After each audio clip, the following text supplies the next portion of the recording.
از عمرو ابن مکتوب رضی الله عنه روایت است که میگوید رسول خدا صلی الله علیه و سلم داخل مسجد شد و دید که عدد نمازگزاران خیلی کم شده است و گفت هر آینه من میل دارم که شخصی را امام گذارم و خود بیرون شوم تا اینکه هر کسی که سرکشی از نماز جماعت کرده است خانه اش را در بالایش سوزانم.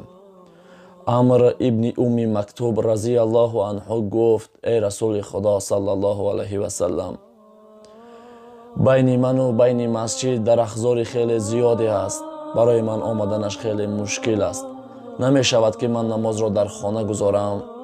رسول خدا صلی الله علیه و سلم فرمود ای عمرو آیا تو اقامت نماز را میشنوی؟ عمرو گفت بله. بعدا رسول خدا صلی الله علیه و سلم فرمود هر آینه در نماز جماعت حاضر شو. یعنی که یگان بهانه نبوده است برای ما و شما که نماز را در خانه خوانیم.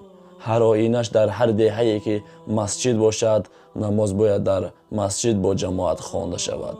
این قصه ها برادران عزیز در کتاب 101 قصه از حیات رسول خدا صلی الله علیه و سلم آمده است. اینها برای ما عبرت است. ان شاء الله ما پیروی از سنت، پیروی از امام ابو حنیفه کنیم، ان شاء الله پیروی از قرآن کنیم، ان شاء الله که ما گمراه نخواهیم شد. همیشه در حق ما دعا گو باشیم.